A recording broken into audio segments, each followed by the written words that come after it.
Next दोस्तों शुरुआत करते हैं आज की इस वीडियो को। स्वागत करता हूं हम सभी का इस चैनल पे। तो वीडियो की शुरुआत करते हैं। कवर करने वाले दोस्तों आने वाले हफ्ते को लेके बाजार की स्ट्रैटेजी, चीज़ें क्या चलेंगी, बाजार में एक्टिविटी कौन सी होंगी और क्या क्या इंपॉर्टेंट पॉइंट्स रहेंगे। तो वीडियो को ध्यान से ज़रूर देखें। तो शुरू करते हैं।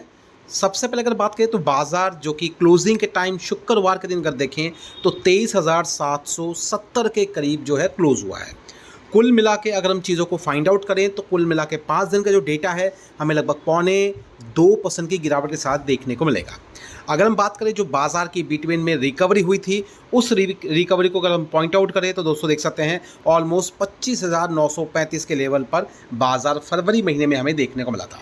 उसके बाद जो एस्केलेशन हुआ, जो कि रशिया कह सकते हैं यूक्रेन का तो मामला चल ही रहा था, लेकिन ईरान एंड यूएस के बीच का जो मामला शुरू हुआ उसके तहत अगर देखें तो बाजार जो है गिरता हुआ देखने को मिला। फिर भी कहूँगा अप्रैल महीने में थोड़ी बहुत रिकवरी नजर आई थी, जो कि समहाउ अगर देखें तो लगभग ऑलमोस्ट जो है लगभग 24,570 से लेकर 80 के करीब की हुई थी, जो कि अभी अगर हम बात करें युद्ध के बाद की है, जो रिकवरिंग मोड था। अब यहाँ पे सिनेरियो क्या है, अगर हम वहाँ से इस चीज़ को कंपेयर करें तो अभी फिलहाल 23,770 के करीब है। पॉइंट्स में अगर कवर करें तो ऑलमोस्ट लगभग 2.5 से लेके 3.25% के आसपास की गिरावट या 3.25% की गिरावट कह सकते हैं। तो ये है दोस्तों फिलहाल युद्ध के बाद का सिनेरियो, जो कि हमने फिलहाल बाजार की तरफ से देखा है। इसके साथ बातें अगर हम बात करें इंपॉर्टेंट को लेके तो दोस्तों आने वाला हफ्ता जो कि कल से शुरू होगा, नेक्स्ट वीक मार्केट की सिचुएशंस को लेके। अब यहाँ पे दोस्तों सबसे पहला पॉइंट अगर हम कवर करें वो है दोस्तों ऑपरेशनल वर्किंग। अगर बाजार की अगर बात करें तो कुल मिला के नॉर्मल चलता है बाजार 5 दिन हफ्ते में, जो कि मंडे से लेकर शुक्रवार का दिन तक रहता है। अगर यहाँ देखें तो किसी भी तरीके का कोई भी हॉलीडे या छुट्टी बाजार में नहीं है। जून महीने के बाद सीधा जो अब हॉलीडे रहेगी वो फिलहाल सितंबर में। तो इतना कह सकते हैं दोस्तों जो आने वाला हफ्ता है इसमें कुल मिला के 5 दिन में से 5 दिन बाजार चलने वाला है। लेकिन इसी 5 दिन के बाजार की एक्टिविटी में कुछ इंपॉर्टेंट इवेंट्स भी हमें देखने को मिलेंगे। तो दोस्तों अगर बात करें तो सबसे पहला जो कह सकते हैं एजेंडा रहेगा बाजार के लिए वो है दोस्तों FOMC की मीटिंग, फेडरल रिजर्व की मीटिंग, जो कि अगर हम बात करें तो दोस्तों 28 से लेकर 29 तारीख मतलब जुलाई के 28-29 को रहेंगी। एक्सपेक्टेशंस क्या रहेंगे एक्शंस के हिसाब से अगर बात करें तो फिलहाल दोस्तों ऐसा माना जा रहा है कि दोस्तों किसी भी तरीके का रेट चेंजेस नहीं होंगे, ना ही बढ़ेंगे और ना ही घटेंगे। तो मार्केट के आउटलुक के हिसाब से अगर हम बात करें तो रिसेंटली जो चीज़ें हुई हैं उस बिहाफ पे ये सारी चीज़ें प्रेडिक्शंस हैं। और इस मीटिंग को जो है लीड करने वाले हैं कह सकते हैं केविन वॉश। बेसिकली दोस्तों कह सकते हैं जो इससे पहले जो FOMC मीटिंग को लीड करते थे मिस्टर पॉल, उनके बाद इन्होंने अपना कार्यकाल संभाला है।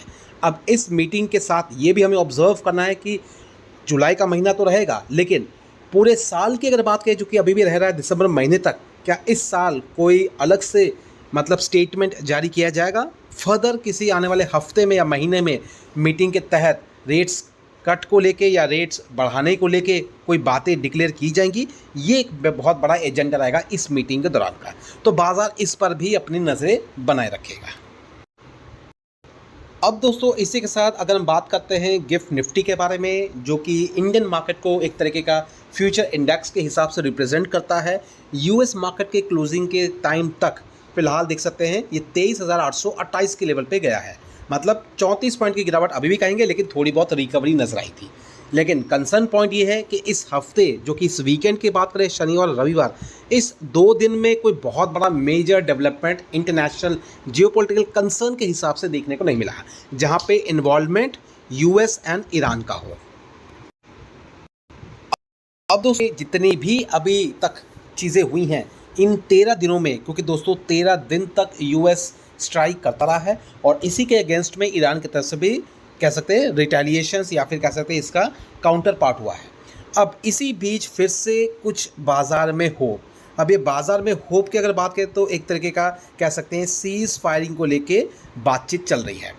अब इसी बातचीत को लेके अगर देखें तो कोई बहुत बड़ा एक्शन कह सकते हैं इस शनिवार और रविवार के टाइम पे नहीं हुआ है। इस वीकेंड की अगर बात करें, नहीं तो 13 दिन से लगातार स्ट्राइक किए जा रहे थे, जिसकी वजह से बाजार अनस्टेबल था। इसलिए आप सबने ऑब्जर्व भी किया होगा कि लास्ट हफ्ता जो वीक गया है उसमें बाजार ने काफ़ी कह सकते हैं चीज़ें अप्स एंड डाउन्स की चीज़ सामने में दिखाई हैं। अब रही बात इसी वॉर के तहत अगर देखें तो वाशिंगटन की तरफ से कुछ अर्ज़ किया गया है, अर्ज़ क्या कह सकते हैं, एक तरीके का स्टेटमेंट दिया गया और उन्होंने एक तरीके से बातचीत की है कि कतर एंड पाकिस्तान फिर से इस बातचीत के दौर को शुरू करवाए। मतलब इस सीज़ फायर को लेके, इस नेगोशिएशंस को लेके तेहरान से बातचीत हो एंड यूएस दोबारा उस सीज़ फायरिंग को लेके बातचीत करे और इस युद्ध को ख़त्म करने को लेके आगे की प्रोसीजर शुरू हो। अब अगर बात करें तो दोस्तों इस चीज़ को लेकर नेगोशिएशन की बात होंगी एंड आगे आने वाले समय में बहुत जल्द डेट भी डिक्लेयर होंगे कि किस दिन या फिर किस तारीख को यूएस फिर से ईरान से बातचीत करने के लिए रेडी हो एंड नेगोशिएशन का दौर रहे। यहाँ इस समय और इन चीज़ों को लेके हमारे लिए एक इम्पॉर्टेंट फैक्टर ये भी है इन चीज़ों को समझना कि बातचीत का दौर आने वाले दिनों में भी चलेगा। इन बिटवीन फिर से रिटेलिएशंस होंगे, क्योंकि अगर हम दो कंट्रीज़ की अगर बात करें तो दोस्तों ये सिर्फ कह सकते हैं एक किसी एक मुद्दे पे नहीं है, यहाँ पे एक बहुत बड़ा एजेंडा है जिसको हम न्यूक्लियर कहते हैं। इस न्यूक्लियर एजेंडे को लेके ही, इस न्यूक्लियर प्रोग्राम को लेके ही ये पूरा मसला अभी तक चल रहा है। एंड इसके तहत अगर हम बात करें तो कह सकते हैं आने वाले सेशंस में भी जब भी बातचीत चलेगी या शुरू होगी उस वक्त भी कुछ ऐसी चीज़ें होंगी जिस पे दोनों ही देश सहमत नहीं होंगे। तो ये तो मान के चलिए कि सारी बातें एकदम से स्मूथली निकल जाएंगी। बीच बीच में रिटेलिएशंस होंगे, बीच बीच में काउंटर पार्ट होंगे जो कि बाज़ार के मूड्स को थोड़ा बहुत बिगाड़ेंगे ज़रूर। मगर इस चीज़ को अगर ये देखें कि हम इस चीज़ को बिगड़ते हुए अगर देखें तो जो हमें मौका भी मिल रहा है, बाज़ार जो गिर रहा है या फिर बाज़ार जो गिरावटें दिखा रहा है या किसी भी पोजीशंस में हमें अगर मौका मिलता है और हमें ये भी पता है कि बाज़ार में वो पोजीशंस रिकवर करनी ही करनी है फंडामेंटल के हिसाब से, कंपनी के डिटेलिंग के हिसाब से, नंबर के हिसाब से, तो हमें पीछे नहीं हटना चाहिए। प्रॉपर डिटेलिंग के साथ, प्रॉपर सारी चीज़ें स्टडी करने के बाद उसमें आगे हमें ज़रूर बढ़ना चाहिए। तो इस बातों पे भी गौर करें, क्योंकि दोस्तों ये चीज़ें होंगी। सीज़ फायर को लेकर बातें पहले भी हुई थी, रिटेलिएशंस हुआ, वायलेशंस हुआ इन चीज़ को लेके, लेकिन फिर से ये बातें शुरू होने वाली है। तो नियर टर्म में हम इतना उम्मीद तो कर सकते हैं कि आने वाला हफ्ता जो है एक अच्छी नोट के साथ एंड ज़रूर होगा। और जो फिलहाल अभी 23,000 के नीचे चल रहा है बाजार निफ्टी के हिसाब से, इसमें थोड़ा बहुत सुधार होके 24,000 के लेवल के फिर से ऊपर ये ज़रूर जाएगा।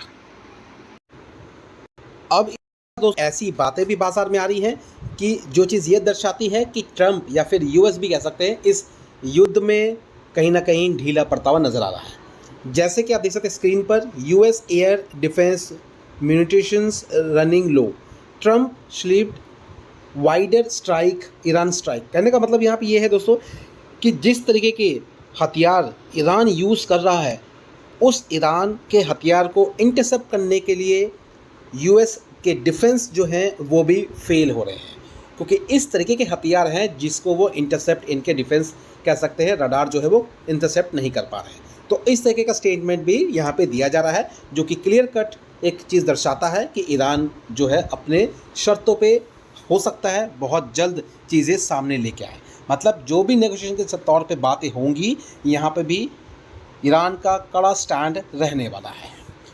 तो कह सकते हैं ये जो फिलहाल सीज़ फायर को लेकर बातें फिर से जो हो रही है, इनमें से जो ये वजह है ये भी एक वजह होने के चांसेस ज़्यादा है, क्योंकि जो भी स्ट्राइक हो रहे हैं ईरान की तरफ से, जो रिटेलिएशंस हो रहा है उसका जवाब यूएस के पास ही नहीं है।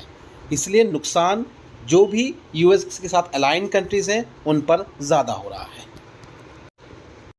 अब दोस्तों नेक्स्ट बात करते हैं डोमेस्टिक्स लेवल के पोजीशंस के बारे में। तो सबसे पहले दोस्तों जैसा कि हमने सब देखा ही है, हिंदुस्तान जिंक की तरफ से जो नंबर डिक्लेयर किए गए काफ़ी बेहतर है।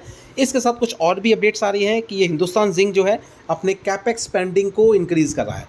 5,000 करोड़ के आसपास का इनका कैपेक्स प्लान है आने वाले इसी फाइनेंशियल 2026-27 को लेकर बातें हो रही हैं।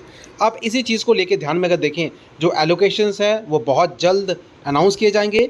जो भी न्यू प्रोजेक्ट्स है जिनको मतलब सामने रखा जाएगा उसके बारे में अनाउंसमेंट होने वाली है। तो फिलहाल इतना कह सकते हैं इनका बिजनेस इंक्रीज़ होगा। और सीधा सीधा संकेत है, अगर हिंदुस्तान जिंक की बात करें तो एक तरीके का मेटल स्पेंडिंग कंपनी है, तो मेटल सेगमेंट में भी काफ़ी अच्छा एक्सपोजर हमें देखने को मिलेगा। जो मेटल सेक्टर आज से लगभग 6-7 साल या 8 साल या 10 साल हो गए हैं जिनका कोई परफॉर्मेंस नहीं है, उनमें भी चीज़ें बेहतर होने के चांसेस बहुत ज़्यादा है। तो देखते हैं हिंदुस्तान जिंक की तरफ से क्या क्या चीज़ें डिक्लेयर की जाती हैं और मंडे के दिन इसका रिएक्शन क्या होगा जो भी नंबर्स डिक्लेयर किए गए हैं हिंदुस्तान जिंक की तरफ से। जिनके पास है स्टडी ज़रूर करें फर्दर के एक्शंस के लिए। नेक्स्ट दोस्तों अच्छी खबर है फिलहाल आईटी सेगमेंट की तरफ से। आईटी स्टॉक्स की अगर बात करें तो दोस्तों यहाँ तक बातें आ रही हैं कि फ़िलहाल एआई जनरेशन्स के लिए जो भी एक्टिविटी होगी, यहाँ पे काफ़ी बड़ा कंट्रीब्यूशन जो है वो कह सकते हैं आईटी सेक्टर की तरफ से देखने को मिलेगा। तो जो दोस्तों नेक्स्ट फेज़ का जो ग्रोथ है आईटी सेक्टर जिसको लीड करने वाला है, सम काइंड ऑफ कह सकते हैं इस सेगमेंट में चीज़ें काफ़ी बेहतर होंगी और इसीलिए कहीं ना कहीं ज़्यादातर आईटी स्टॉक्स की तरफ से नंबर्स भी अच्छे डिक्लेयर किए जा रहे हैं। और जिस तरीके की बाज़ार में जो बातें चल रही थी एआई बबल को लेके या फिर एआई स्टॉक को लेके, जहाँ पे चीज़ें नेगेटिव हो रही थी, फ़िलहाल यहाँ पे Q1 के परफॉर्मेंस के बाद इन चीज़ों को लेके काफ़ी हद तक फिर से विचारा जा रहा है। तो ध्यान रखें, जितने भी आईटी स्टॉक्स आपके पास है स्टडी करें प्रॉपर तरीके से, एंड जो भी कंपनी आप होल्ड करते हैं उनमें प्रॉपर डिटेलिंग के बाद ही फर्दर के एक्शंस को ज़रूर लें। तो ये सारी बातें हैं जो कि बाजार के मोमेंटम के साथ है। इसके साथ दोस्तों अगर बात करें तो कुछ यूएस की तरफ से भी कुछ और बातें हैं जो कि इंडिया के बिहाफ पर है। इसके साथ अगर इंडिया एंड यूएस के बीच की अगर बात करें तो फिलहाल ट्रेड को लेके एडिशनल 10% का जो टैरिफ लगाया गया है, इस चीज़ को लेके भी इंडिया काफ़ी हद तक क्लोज बातचीत कर रहा है यूएस के साथ। डील के तहत अगर देखें तो जो भी न्यू टैरिफ्स इम्पोज किया गया है 10% का, फिलहाल उस चीज़ को लेके फर्दर के मेजर्स क्या होंगे, ट्रेड को लेके क्या क्या चीज़ें होंगी और ये किन सेगमेंट और किन गुड्स पे लगाए जाएंगे, इस तरीके की चीज़ें डिस्कस हो रही है। और फिलहाल अगर देखें तो दोस्तों ये बातें इंपॉर्टेंट ज़रूर है, क्योंकि यहाँ पर अगर देखें तो दोस्तों देख सकते थे fresh duty on India is lower than 12.5% tariff जो कि प्रपोज किया गया था जून महीने में, एंड एक्सक्लूडेड प्रोडक्ट जो कि एक्सक्लूड किया गया था फार्मास्यूटिकल्स को, स्मार्टफोन्स को, स्टील को, एल्युमिनियम को एंड ऑटो पार्ट्स को। तो यहाँ पे दोस्तों इंडिया के जो कॉमर्स मिनिस्टर है इनकी तरफ से भी कुछ इंपॉर्टेंट स्टेटमेंट और नेगोशिएशंस रहेंगे आने वाले समय में। तो फिलहाल इस चीज़ को लेके भी यूएस डेलीगेशन के साथ बातचीत चल रही है। तो फर्दर के डिक्लेरेशन जो है इस सेक्टर को लेके, स्पेसिफिक सेक्टर्स है जहाँ पे इंडिया बिजनेस करता है यूएस के साथ, इस सेगमेंट को लेके देखें तो थोड़ी नज़र ज़रूर रहेगी। तो जितनी भी कंपनी हैं इन सेगमेंट के अंदर में, इलेक्ट्रॉनिक्स हो गया, फार्मास्यूटिकल्स हो गया, ऑटो हो गया, ऑटो पार्ट्स के हो गए और या फिर एल्युमिनियम हो गए, इन पे भी हमें ध्यान रखना है। इनसे रिलेटेड जितने भी पोजीशंस हैं इनके बारे में प्रॉपर क्लोज ट्रैक रखना है। तो फिलहाल अगर ये सारी चीज़ें आप समझना चाहते हैं तो इस चैनल को फॉलो करते रहें एंड हमारे ऐप वाले चैनल को ज़रूर फॉलो करें, जिसका लिंक आपको मिल जाएगा नीचे दिए डिस्क्रिप्शन बॉक्स में। क्योंकि उस लिंक के माध्यम से जो अगर हम आप ऐप से हमारे जुड़ते हैं तो वहाँ पे आपको प्रॉपर डिटेलिंग मिलती है आने वाले नेक्स्ट दिन की प्लानिंग को लेके। और इसलिए इन चीज़ों को अगर प्रॉपर तरीके से समझना चाहते हैं तो हमारे ऐप वाले चैनल को ज़रूर रेफ़र करें। लिंक आपको मिल जाएगा नीचे दिए डिस्क्रिप्शन बॉक्स में। लिंक पे क्लिक करके सबसे पहले आपको डाउनलोड करें, चाहे वो दोस्तों iOS हो, आईफोन वाला हो ऐप, या फिर अगर बात करें एंड्रॉयड फ़ोन आपके पास हो, दोनों में से दोनों ही आपको मिल जाएंगी। रही बात चीज़ों को लेके, प्रॉपर डिटेलिंग मिलेगी, बाजार में एक्टिविटी क्या होगी, आपका क्या नज़रिया होना चाहिए, आपका क्या नेक्स्ट स्टेप होना चाहिए, सारी डिटेलिंग आपको मिलेगी। तो फिलहाल अभी क्या करते हैं, इन सारी चीज़ों को कंप्लीट करने के बाद वीडियो करते हैं वाइंड अप। मिलते हैं अब दोस्तों अपने ऐप वाले वीडियो में कल के दिन की प्रॉपर डिटेलिंग और प्रॉपर चीज़ों को लेकर वहाँ पे प्रॉपर एक डिस्कशन होगा हमारा एंड प्रॉपर एक चीज़ें हम आपके सामने रखेंगे। तो वीडियो को बिल्कुल ना स्किप करें, ऐप वाले चैनल के वीडियो के लिए थोड़ा सा इंतजार कर लें। तो वीडियो वाइंड अप करते हैं, अभी मिलते हैं अपने नेक्स्ट वीडियो में। Thank you watching and bye bye.